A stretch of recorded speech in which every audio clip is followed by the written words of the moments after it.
Hey everyone, Chris here from Real Rideshare Stories. If you're new to the channel and you're looking for different things within the rideshare industry, whether it's news, tips and tricks for passengers and drivers, or what actually happens on real rideshare rides, start now by hitting the subscribe button and ring the bell for notifications. How far would you go to pick up a Uber or Lyft passenger? How far would you go? That answer is going to be different for people in many different markets, depending on your size and where you're at and all those different fun things.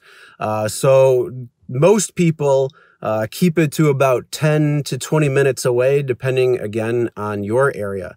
But here is a pretty interesting story of what happens if you take a ride that's much longer. Here you go, check it out, and I'll see you right after. Hello, Reboot Computer Repairs here. So hello again to Chris from Real Rideshare Stories. This video has something to do with a couple things. One was I had a call yesterday. Now I was in Alcona and waiting for an Uber call, and I get one from Jackson's Point, which is Sutton, from Innisfil. It's around the other side of Lake Simcoe.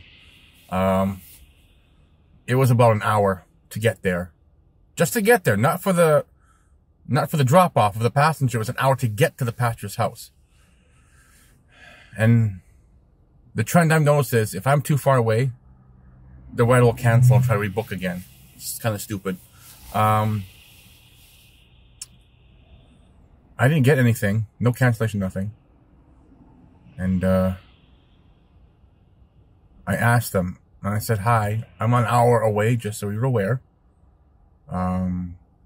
If you feel that you want to cancel because I'm too far away, I said, by all means. I will not be upset about it. I encourage it, you know, because I don't want to get over there for nothing and find out you'll cancel a trip on me. Well, I think I put my foot in my mouth that time. Finally reached the destination. And I was picking up a passenger. Name was Melanie. And the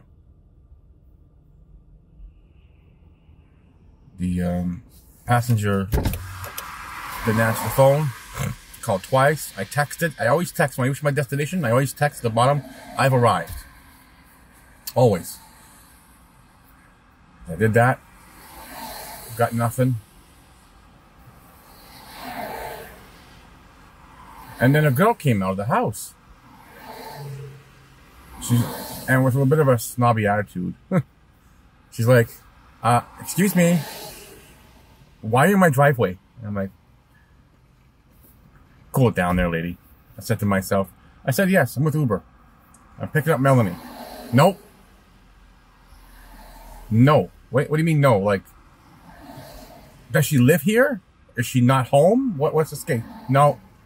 No one lives here. She just turned and walked away. I'm like, fine, thank you.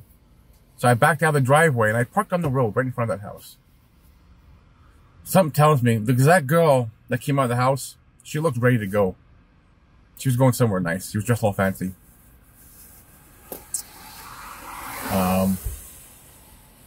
Called the passenger twice.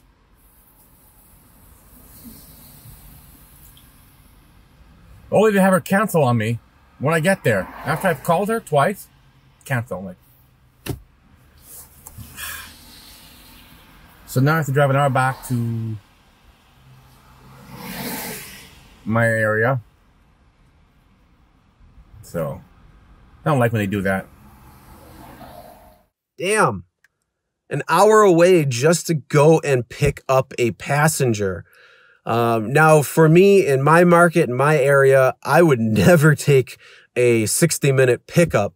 I don't even take 20, 25-minute pickups unless I'm in a specific area and I have, you know, destination filters set and things.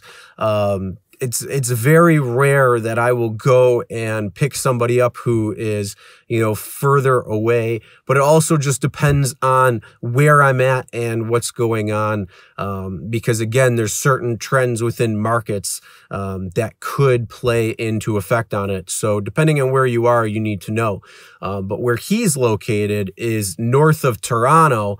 And so population isn't there too much. So yeah, you're going to start seeing long pickups, which could be 20, 30, an hour away when it comes down to it. So my question to all of you is, how far would you go to pick up a passenger, depending on where you are? And then also, what is the furthest that you have gone, and was it worth it or not? Was it worth all the drive out there to pick up a passenger? Was a nice long ride back? Were you paid fairly for it? Or was it just down the street and you got a minimum fare ride? Comment below and let me know. All right, and he talks about one more thing after all of this as well too. He talks about a return item. So here you go, check that out, and I'll see you right after. Another one happened today, just today. I had an item in my car. Someone left it behind. I phoned Uber, told them what I found, and they were gonna contact the writer. They said, once you've handed it in, let us know and you'll get the $15 return fee for your time and your effort. 2 weeks go by, and I called Uber back. I said, you know, I got enough phone calls, like, what am I supposed to do with this now? I have this item in my car. It was a vape pen. I don't smoke, so I don't vape. And if I did, I'm not gonna put that in my mouth. I don't know where that's been. They said the other alternative is you can bring it down to the hub. It's like more than an hour away from me. And I said, well, how about if I drop it off to the local police up here? She goes, yes, you can do that, and please obtain a number that we could, like a. Well, what the police do, even with Barrie Police, it's an occurrence number. So it's like something they can fall back on. So I did that yesterday. Gave all the details to Uber. Got an email back from Uber today. They're not going to give me the $15 because the item's been dropped off at a mutually agreed location. What is that? I made the effort. I dropped it off to the police station. So I have an item that's not mine in my vehicle. Correct me if I'm wrong, but if you're holding on to an item that's not yours, isn't that theft? Surrender to the police. There you go. And then they tell me, oh, well, you've dropped it off to a mutually agreed upon location. You're not going to get the $15. I'm like, what? I mean, I could have did the other thing and just throw it in the garbage. But I didn't, for passenger's sake. I kept it. No calls. Dropped it off to the police. South Simcoe Police gave me a occurrence number, and I gave that to Uber. I gave everything to Uber. And then right now, I didn't get the $15. 2 days in a weekend, Saturday and Sunday. Got screwed both days. Wow.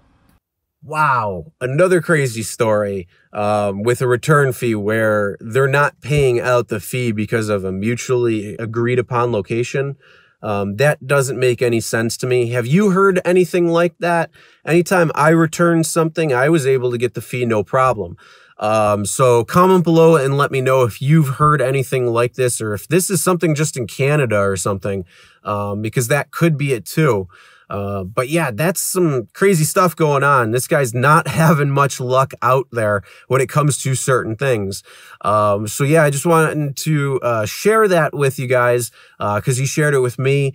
And, you know, it just helps you think a little bit more on what you would do as a driver. If you would take the long pickups, if you would go to certain locations, depending on where you are, your market and all that, or what would you do with the return item and then Uber not paying out?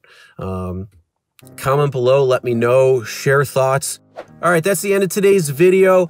Make sure you hit that subscribe button, ring the bell for notifications so you'll be notified every time a new video is uploaded, as well as anytime I go live. And you can participate in the live chat, hang out, and we can discuss certain topics of whatever we're talking about in the live stream. And as always, never drink and drive, always tip your drivers, and we'll see you next time.